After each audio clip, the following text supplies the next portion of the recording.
구글 코리아나 블리자드 코리아 같은 외국계 유한 회사들도 외부 감사를 받도록 하는 법이 외부감사법, 외감법입니다. 최근 화두가 되고 있는 국내 기업과 외국 기업 간의 역차별 문제를 해소할 수 있을 것으로 기대가 됐지만 정부가 시행령을 정하는 과정에서 법 취지가 무색해질 위기에 처했다고 합니다. 앞서 저희 아시아경제TV에서도 단독 보도로 전해드린 바 있는데요. 오늘은 한성대 이하영 교수와 함께 조금 더 자세히 들어보겠습니다. 안녕하십니까? 네, 안녕하세요. 네, 계속해서 역차별 문제가 나오고 있어요. 사실 네. 유한 회사들이 제대로 된 감사를 받지 않고 있고 공시 의무도 제대로 없다라는 거였는데 일단 그래서 그것들을 좀 규제를 하기 위한 법이 외부감사법이었거든요. 네. 먼저 이해를 좀 돕기 위해서 외부감사법에 대해서 좀 설명을 해주신다면요. 네, 외부감사법이라는 거는 그 기업의 회계의 좀 투명성을 높이기 위한 제도라고 볼 수가 있는데요. 네. 기업으로부터 독립된 외부감사인이 이 기업의 주식회사의 회계를 감사를 하는 그런 제도입니다. 근데 이 외부감사법이 문제가 되는 것이 이 대상을 주식회사로 좀 한정해놨다라는 것인데요. 네. 이 외국의 경우에는 유한회사의 형태도 많기 때문에 사실 유한회사나 주식회사나 둘 다 동일한 이런 회계법에 대해 회계 기준에 따라서 감사를 받는 것이 타당한데 네. 우리나라 회계법상에 이 같은 맹점이 생기면서 실질적으로 글로벌 기업들이 외부 감사를 좀 피해서 실질적인 매출이나 수익을 좀 보여주지 않기 위해서 유한회사의 행태로 운영을 하는 그러한 부분들이 좀 늘어나면서 논란이 되고 있습니다. 조금 쉽게 말하면 네. 꼼수를 쓴다고 얘기를 할 수 네, 있겠네요. 맞습니다. 유한회사로 일부러 등록을 해서 이런 감사를 피해간다라는 네, 건데요. 네. 지난 10월에 이 외부감사법 개정안이 국회가 통과가 됐어요. 네. 그러면 이런 지적된 부분들이 좀 개선이 됐습니까? 이게 사실 입법 취지 자체는 이런 부분들을 개선하기 위한 입법이었습니다. 네. 그래서 이 개정안의 주요 골자가 이제 상장 기업들이 6년간에는 이러한 외부 감사인을 자유롭게 선임을 하지만 이후 3년간에는 증권선물위원회로부터 감사인을 좀 지정을 받도록 하는 주기적 감사인 지정제 도입이 이제 골자인데요. 네. 감사 대상에서 이제 제외가 됐던 이런 구글이나 애플 같은 글로벌 기업들이요.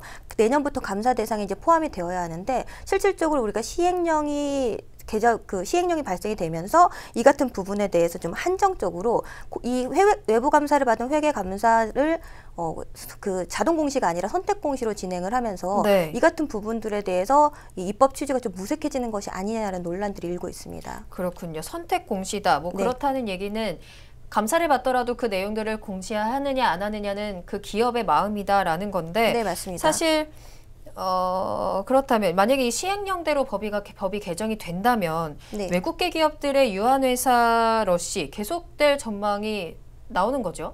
그럴 수 있다라고 볼 수가 있습니다. 왜냐하면 말씀드린 것처럼 우리가 지금 이제 이 외부감사법을 개정하려고 하는 이유가 이 법의 사각지대를 해소하고 이런 네. 투명한 경쟁 그리고 투명한 회계를 통해서 이런 기업 경쟁력을 높이자라는 데 있는데요.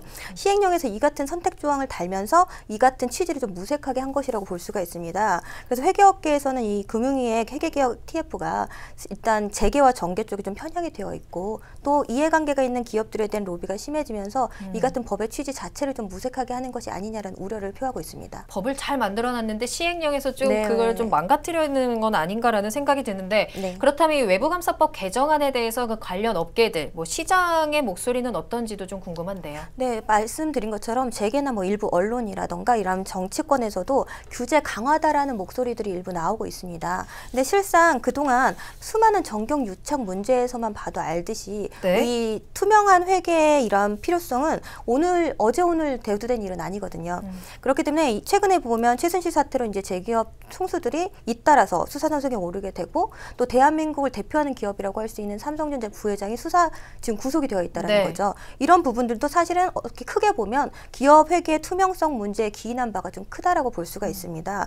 그래서 기업의 입장에서는 당장 봤을 때에는 규제가 좀 됐다라고 볼 수 있을지라도 네. 멀리 놓고 보면 진일보한 이런 룰이 마련이 되는 거기 때문에 국내 기업들이 이제 하소연하고 있는 외국 기업과 역차별 문제 이런 부분들도 길게 놓고 봤을 때는 이 같은 부분들이 해소될 수 있는 법령이기 때문에 기존 입법의 취지대로 이 외부감사법 개정이 이루어지는 것이 바람직하다라고 보여집니다. 그런데 이제 구글 같은 일부 유한 회사들에서는 이 개정된 외부감사법이 과도한 규제다라는 얘기를 하고 있거든요. 네. 어떻게 생각하시나요? 저는 일단 이 외부감사법 개정 자체가 규제는 아니다라고 생각이 됩니다. 네. 아무래도 우리나라가 이제 회계 투명성에서 세계 꼴찌 수준의 인식을 가지고 있거든요. 있거든요. 이것이 1981년에 이 회계감사법이 제정된 이후에도 이 자유선택제를 지금 도입을 하면서 자유선택제에 따르면서 이 같은 투명성을 높이지 못한 데 있다라고 볼 수가 있거든요. 그래서 이번 외부감사법의 개정 부분들은 네. 기업의 이러한 투명한 기업회계를 통해서 기업 경쟁력을 높이는 장치라고 볼 수가 있겠고 해외에도 실질적으로 동일한 법체계들이 마련되어 있다라는 부분들을 봤을 때 이 개정 법안의 입법 취지에 맞게 시행되어야 할 것이고 그리고 이 같은 부분들이 규제다라고 보는 것은 좀 과도하지 않나라고 생각이 됩니다. 네, 여기까지 듣겠습니다. 지금까지 이하영 교수와 이야기 나눠봤습니다.